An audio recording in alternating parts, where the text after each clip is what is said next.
Rome is filled with greatest hits. The Colosseum, the Vatican, Trevi Fountain, the list goes on. But it's also a city layered with masterpieces of everyday Roman life. Vespas whipping through the squares. Bars where you can sip your morning coffee. I'm certainly not saying don't see the big sights. Do see them. Rome is not a city where you have to pick a lane. So definitely don't skip on the monuments. Just seek out those pockets of local Roman life that happen in between them. And I'm going to show you how to do it.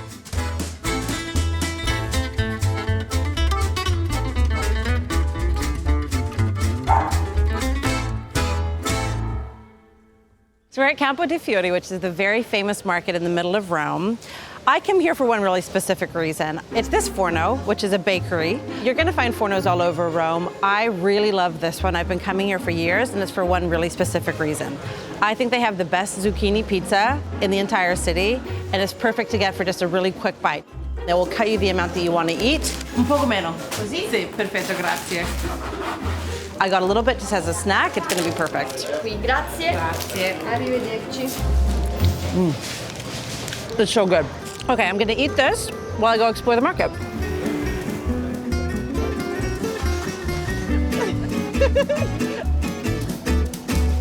What I love about the Roman markets is that the produce here changes all the time because it's hyper-seasonal, and I'm really excited that we are here during one of my favorite seasons, which is the season for puntarelle, which is so delicious. It's sort of the slightly bitter green that Romans love to cook. It's delicious served hot.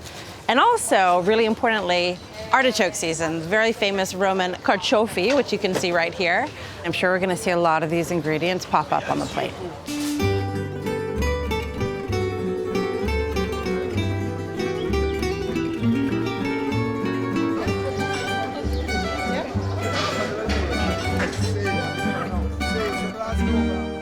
We're in the Trastevere neighborhood at Bar San Callisto, which is actually more of like a coffee shop. In Italy, when you say bar, you really mean like a cafe, like a place you're going to get coffee. However, this place doesn't just do coffee. Of course, you come here for coffee. It's in the morning. I'm having a coffee right now.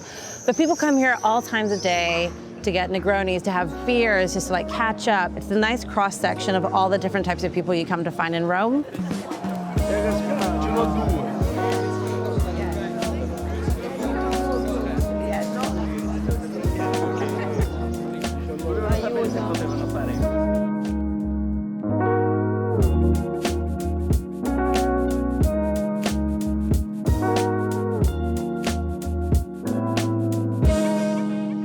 Where to stay? On this trip, I'm staying at one of my favorite new hotels, which is part of our hot list this year, the Orient Express La Minerva.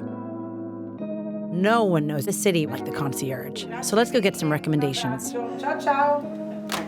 Buongiorno. To get really the feeling of Rome, you have to walk the little streets, go around, and that's the best thing to do.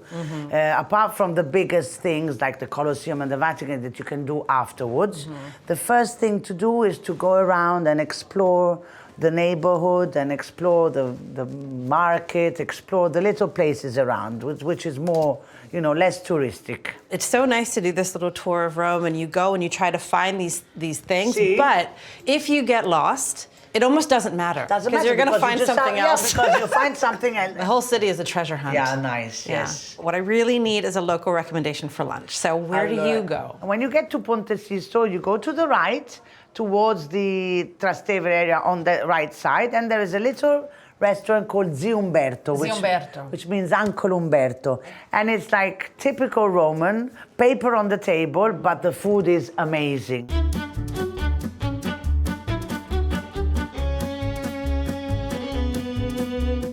Allora, ieri c'erano puntarelle, ancora oggi. Benissimo.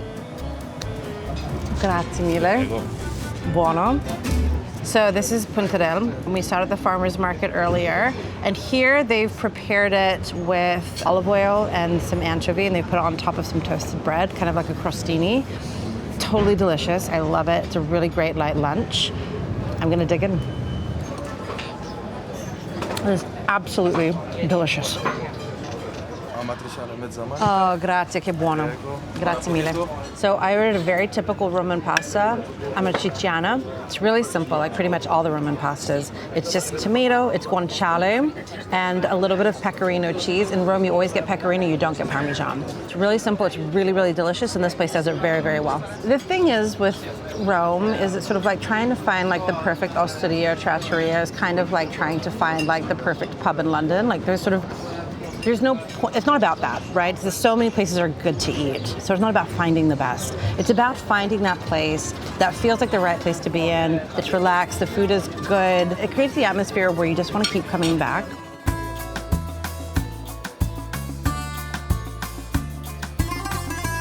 So we're on Via di Monserrato, and this is one of my favorite streets in all of Rome. I've been coming here for years. I love it because it's filled with these wonderful independent boutiques and artisans. So I'm outside of the atelier of Gilbert Alabé. Let's go inside. Hello, buongiorno. Buongiorno. A lot of the experience of Via di Monserrato can inform some of your work, right? I mean, I feel like this body of work, inspired by Via di Monserrato, but I know there's like a special story behind it. Can you just talk a little bit about that? Absolutely. These three are the last three of a larger body of work. It's an exhibition entitled Une comédie romaine, a Roman comedy.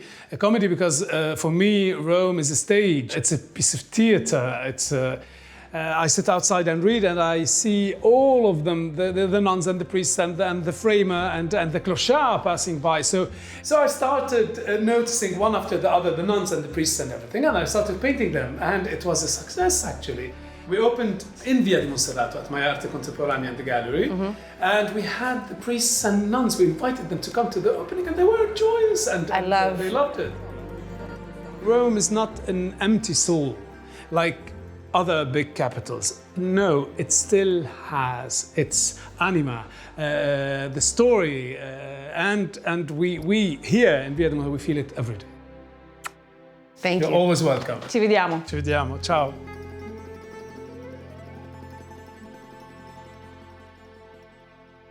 We're in l'Archivio di Monserrato, which is like a treasure trove of the most gorgeous individual pieces. It's from the brilliant and creative mind of the fashion and interior designer Soledad Twombly. And really what she does here is she takes pieces and fabrics and textiles from all over the world and she turns them into her own creations. And every time I come in here, it's just such a joy to see. This, for example, was from my last trip to Japan. And then this is some silk, raw silk from India. And then on the other side, it's completely reversible. And on the other side, gosh, I love that. There's, this is ikat from... cape. Yeah, this is ikat from Korea. We make everything in Rome. I supervise all the cutting. I do most of the handmade work. Hopefully, Italy would keep on making, wonderful, one-of-a-kind things. So you're trying to preserve that sense of craftsmanship, and that sort of means It's the core of Italy. Yeah. This is so beautiful. Amazing. You look beautiful. Such a pleasure. See you soon, I hope. So we're at Chez Today on Via di Monserrato, and this is the shop that kind of started it all on this street. And what they're trying to do with Chez Today is they're bringing something to Rome that they thought was lacking in the city, and that is the sort of idea of like a modern design concept store. I am obsessed with foulard. I never go out without a foulard, Yeah? So it's for your me, signature? It's like maybe a dream. I always think that everyone is always more stylish with a foulard than without. What do you think? Look at that. How do I look? Yeah? Yes, it's fantastic. I mean, it's the perfect souvenir. Yes, I love it. It is, yes. And somehow Chez has a modern rehab of the old style of souvenir. Souvenir in the past was something very precious because very few could afford to travel. Yeah. It was not like now. Rome belongs to everyone who loves her. I say her because for me, Rome is a woman. A woman that sometimes makes some bad adjustment on her face, some refill or something, but she's still beautiful. You can see she's beautiful over there, you know. Yeah. But yes, it's definitely a woman. The Orient Express La Minerva in one word, exquisite. I can't think of another recent opening in Rome that is as effortlessly stylish. I love the design here. Suites have these classic nods to the glamour age of travel, and throughout the lobby and common spaces are old relics from the Orient Express archives. But what will keep me coming back here is definitely the location. It is so rare to find a hotel of this quality literally within steps of one of the world's greatest monuments.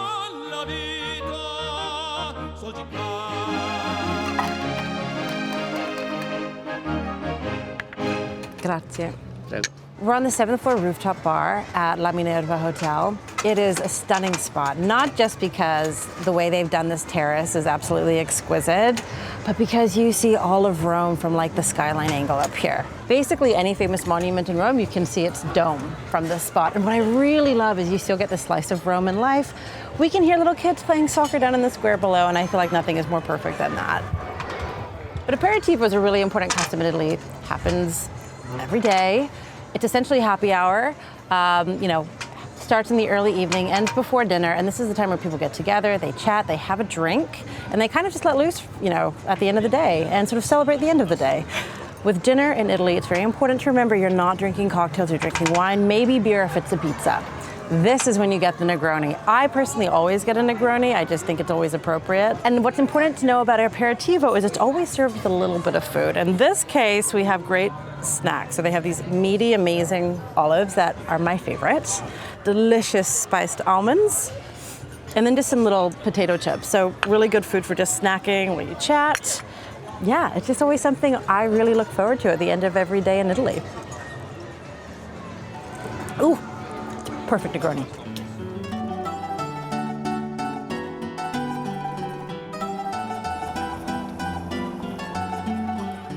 So we're a little bit outside the Centro Storico, and we've come here for this restaurant, Santo Palato, which is such an exciting restaurant from a chef named Sara Ciccolini, who basically takes these amazing Roman techniques with using the offal, the offcuts of the meat, and she creates a really wonderful, satisfying modern cuisine with it. It's such a unique way of doing the meat, and it's just delicious. Like, you don't chase this anywhere else.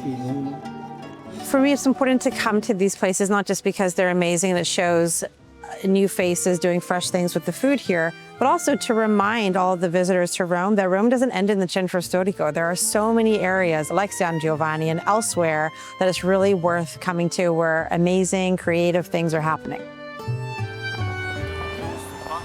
Another trip to Rome in the books. Thanks for coming along, and I truly hope this has inspired you to keep your eyes open for the real Rome on your next trip to the Eternal City.